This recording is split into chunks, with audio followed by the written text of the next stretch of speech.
এটা হচ্ছে কি ফেনী ব্রিজ। আপনি বলতে পারেন মৈত্রী ব্রিজ ভারত বা বাংলাদেশের মধ্যে ট্রান্সপোর্ট ফ্যাসিলিটি বাড়ানোর জন্য বা যোগাযোগ সাধনের জন্য, বা এখান থেকে কি বাংলাদেশে যারা যাবে তো এখান থেকে বর্ডার হিসাবে চেকপোস্ট হিসাবে বানানো হয়েছে।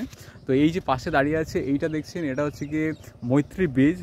1.9 কিলোমিটার দৈর্ঘ্য ব্রিজটার, আর পুরো ত্রিপুরার সাথে পুরো সংযোগ সাধন করেছে। আপনারা জানেন যে পেট্টাবল বর্ডার আছে, ওখান থেকে মানুষগুলো যায় বাংলাদেশ এবং ভারতের ওখান থেকে, তারপরে বিভিন্ন ট্রান্সপোর্টের জিনিসগুলো যায়। সেই রকমই এটা কিন্তু তৈরি করা আছে, এটা পুরো ব্রিজটা তৈরি করা হচ্ছে উপর দিয়ে। ওখান থেকে একটা ভালো চেক পোস্ট আছে, তো চেকপোস্টে আগে আসা যেত, এখন কিন্তু আসা যায় না। আর এখানে লেখা আছে ল্যান্ডপোর্ট সাবরুম, এখানে দেখতে পাচ্ছেন ল্যান্ডপোর্ট সাবরুম। আর নদীর ওই পার্টটা হচ্ছে বাংলাদেশ। এইটুকু আপনারা যেতে পারেন, এই যে স্টপ বোর্ড দেওয়া আছে এইটুকু যেতে পারেন, তারপরে আপনি যেতে পারবেন না। ওখান দিয়ে পুরো আগে যাওয়া যেত, এবং নরেন্দ্র মোদী এটাকে উদ্বোধন করেছিল। ওই যে ওইখানটা রয়েছে, এখান থেকে আপনাকে যেতে হবে পুরো ওই যে সামনের থেকে, এইটার দৈর্ঘ্য হচ্ছে কি 2 কিলোমিটার।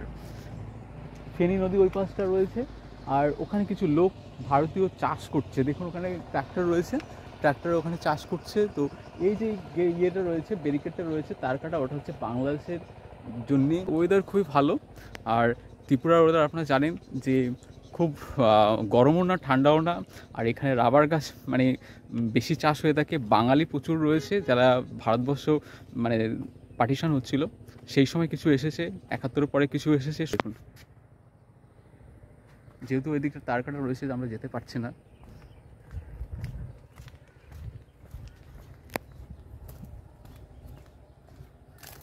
এদিক থেকে বিএসএফ এর কার আছে, আন্ডারগ্রাউন্ড শেড রয়েছে, উপরে ব্রিজের উপরে দাঁড়িয়ে আছে। এটা ব্রিজের পাশ থেকে ওটা হচ্ছে সাবরুম সিটি, এরপর বেলোনিয়া, তারপরে হচ্ছে গিয়ে আগরতলা, উদয়পুর।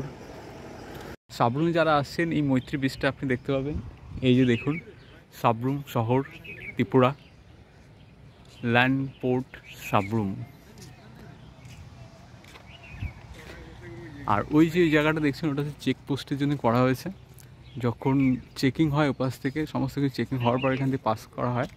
তো তার আগে আপনাকে যেতে গেলে ওই যে স্টপ আছে ওই জায়গাটায় যেতে হবে। তো বিএসএফ এর পারমিশন ছাড়া কিন্তু যাওয়া যাবে না। এটাকে ফেনী ব্রিজও বলে। তো ওই পাশটা হচ্ছে ফেনী নদীর উপরে তৈরি হয়েছে পুরো এই ব্রিজটা, তার জন্য এর নাম হচ্ছে ফেনী ব্রিজ। যাওয়ার সময় দেখাবো আপনাদের, এই পাশেই বাংলাদেশ বর্ডার রয়েছে। তো ব্রিজটা এখানে দৈর্ঘ্য হচ্ছে 1.9 কিলোমিটার, প্রায় 2 কিলোমিটারের সমান।